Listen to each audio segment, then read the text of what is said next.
नमस्कार, भारत मेरे साथ चैनल पे आप सभी का स्वागत है। जैसा कि आप सभी जानते हैं कि हम एक शो करते हैं जिसे हम कहते हैं नो फिल्टर, और रिसेंटली अभी हमने एक एपिसोड किया था जिसमें हमने इंडिपेंडेंट इंडिया के समय जब भारत को स्वतंत्रता मिली थी उस समय की जो पॉलिटिकल लीड उस पे हमने एक अच्छी चर्चा करी थी। और आज हम लोग दोबारा से एक चर्चा और कर रहे हैं जो फिर से स्वतंत्र भारत की ओर हमें ले जाता है। जब स्वतंत्रता मिली थी भारत को, जिसे हम कहते हैं स्वतंत्रता मिली थी, लेकिन क्या उस स्वतंत्रता के ने भारत का भविष्य बनाया या उसके आगे और चुनौतियां खड़ी कर दी। जो सबसे बड़ी चुनौती हम आज भी देखते हैं वो पंजाब और कश्मीर जैसे प्रांत है जो अभी भी डिस्टर्ब्ड ही है। और दोबारा से कश्मीर से एक न्यूज़ जो है वो लगातार वायरल हो रही है, और एनसी जो है प्रोटेस्ट करने की डिमांड कर रहा है, प्रोटेस्ट करने वाला है दिल्ली में। नेशनल कॉन्फ्रेंस के लोग दिल्ली में प्रोटेस्ट ये कर रहे हैं कि वो चाहते हैं कि स्टेटहुड जो है वो उसको रिज्यूम किया जाए। अब ये होना चाहिए नहीं होना चाहिए, इस पे क्या ओपिनियन है? तो बहुत ही सेंसिटिव टॉपिक है क्योंकि हम 370 के बाद ये सोच रहे थे कि बहुत चेंजेस आएंगे, लेकिन वहाँ की जो लोकल गवर्नमेंट है, नेशनल कॉन्फ्रेंस फिर से एक मुद्दा लेके दिल्ली तक आने वाली है और एक प्रोटेस्ट खड़ा कर रही है कि स्टेटहुड हो या ना हो। आपको क्या लगता है? कि पहले तो मैं ये जानना चाहूंगी, ये डिमांड पहली बार नहीं है, ये कई बार ये डिमांड हो चुकी है, और इसमें जो है प्रधानमंत्री को घसीटा जा रहा है कि उनके कमिटमेंट की वजह से उन्होंने जो कमिट किया था कि स्टेटहुड मिलेगा और ये मिलेगा, वो उनको रिज्यूम करना चाहिए। बहुत सारे फैक्टर्स इसमें हैं, तो समझना चाहूंगी पहले तो कि 370 तो हट गया, अब उसके बाद अब ये स्टेटहुड कैसे आ गया दोबारा से कंट्रोवर्सी क्यों, दोबारा से पॉलिटिकल बैटल क्यों? और अधिकतर पढ़ते हैं तो ये पॉलिटिकल बैटल दोबारा से नहीं है, चलता ही आ रहा है, ये ऑनगोइंग बैटल है जम्मू कश्मीर के लिए। तो क्या कहना चाहेंगे आप? आपने जो ये आज मुझे बुलाया है इस विषय पे, तो मैं ज़्यादातर यही समझता हूँ कि ये बड़ा ही मैंने हमेशा गंभीरता से लिया है ऐसे मुद्दों को भी, और मैं इन पे काफ़ी हद तक सोचता भी हूँ। और फिर मैं ये भी सोचता हूँ कि हमारी ड्यूटीज़ क्या हैं एज बीइंग। हम कश्मीरी पंडित समाज से बिलोंग करते हैं, कश्मीर से बिलोंग करते हैं। कश्मीर एक ताज है भारत का, और हम लोगों को उसके प्रति हमारी निष्ठा क्या है। तो उस वजह से मुझे अच्छा भी लगता है आपके साथ में जब डिबेट पे आता हूँ, आप बड़े खुले मन से सवाल भी पूछती हैं और मैं जवाब भी देता हूँ। बहुत बहुत धन्यवाद आपका। सबसे पहले तो मैं शायद कश्मीर वाले मुद्दे पे ही आऊंगा, फिर हम थोड़ा सा इंडिपेंडेंस को भी टच कर लेंगे। पहले मैं आपको यह बता दूं, ये अभी रिसेंट जो डेवलपमेंट हो रही है, जो यहाँ पूरे दिल्ली में इस वक्त चर्चा हो रही है, पूरे सोशल मीडिया पे चर्चा हो रही है, एनसी डिमांड कर रही है कि उसे स्टेटहुड चाहिए। तो मैं ये पूछना चाहूंगा उमर अब्दुल्ला जी से, आपके माध्यम से, आपके चैनल की माध्यम से मैं उमर अब्दुल्ला जी से पूछना चाहूंगा, एक सवाल है मेरा, अगर वो जवाब दे सके तो बहुत ही अच्छी बात होगी।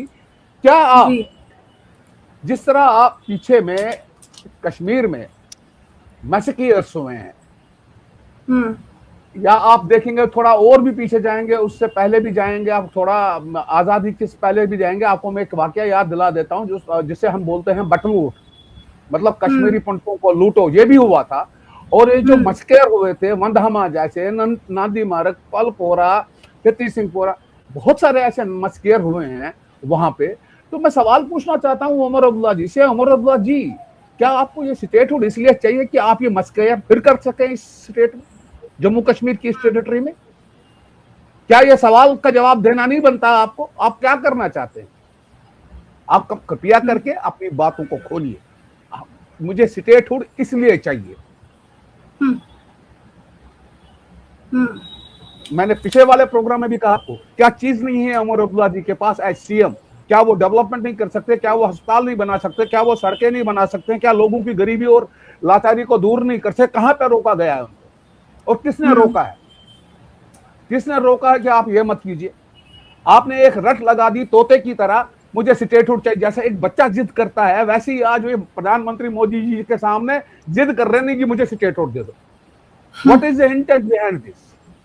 What is the intent? बच्चा टॉफी के लिए जिद करता है ना, मुझे टॉफी चाहिए, चॉकलेट चाहिए, आइसक्रीम चाहिए। इन्होंने राजनीति को बना क्या दिया है? उमर अब्दुल्ला जी, ये नहीं चलेगा। This is not going to be acceptable to any even single person of the community and to whole nation. जो भी राष्ट्रवादी लोग इस नेशन के हैं, उन सब के लिए कश्मीर एक ताज है, और इस भारत का एक एक बच्चा अपने कश्मीर के लिए जान तक लड़ा देगा।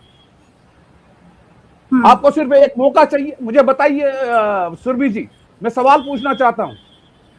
आई want to ask an question. अभी कुछ दिन पहले एनआईए की एक चार्जशीट फाइल होती है, 6 आतंकी उसमें बुक किए जाते हैं। तो क्या आपको उनको बचाना है? हालांकि उसमें से 3 आतंकी तो 3 अलगाववादी नेता तो मर गए, वो ये दुनिया छोड़ के चले गए। हालांकि मैं कोई ऐसी बात नहीं कह रहा हूं, लेकिन हाँ, ये दुनिया छोड़ के चले गए, जिनमें से गिलानी साहब एक है, सैयद अली शाह गिलानी साहब, वो एक है, वो छोड़ के चले गए। तो ये उसके बाद बचते हैं 3। इन 3 में जब ये एनआईए का ये चार्जशीट फाइल किया गया, इस एनसी को स्टेटहुड मिलनी चाहिए, इसको तेज किया गया। इसको तेज किया गया। मैं आपको बता सकता हूं क्यों नहीं है। ये सैयद अली शाह गिलानी जी थे एक, दूसरे अब्दुल गनी लोन जी आप भी जानते हैं, उनका भी देहांत हो गया, और तीसरे मोहम्मद याकूब वो थे, उनका देहांत हो गया। 6 लोग हैं। अब बाकी के 3 लोग जो बचे हैं वो कौन से हैं? शबीर अहमद शाह, जावेद अहमद मीर, शकील अहमद, ये 3 आरोपी हैं उसमें, और इन पर ट्रायल चलेगा। और इन्होंने वहां पे ह्यू एंड क्राई मचा दी कि नहीं जी हमें स्टेटहुड दे दो। इसका हमें आप कृपया करके उमर अब्दुल्ला जी, पूरी भारत की जनता को बेवकूफ ना समझे। भारत का एक एक बच्चा जानता है आप कौन सी राजनीति करते हैं, what kind of politics you are doing it. और शर्म आनी चाहिए जब आप ये बोलते हो कि हमें स्टेटहुड चाहिए। किस लिए चाहिए? आपको क्या मिलेगा स्टेटहुड से? जम्मू कश्मीर की पुलिस और नथिंग एल्स। वो तो आपके साथ वैसे भी है, आपके खिलाफ आपके साथ में खड़ी रहती है, आपकी सिक्योरिटी में हमेशा 24 घंटे तैनात रहती है। तो किस चीज की कमी है आपको? आप बताइए ना मुझे। पैसों की कमी है? अगर पैसों की कमी रखी है क्या किसी के सरकार ने आपको?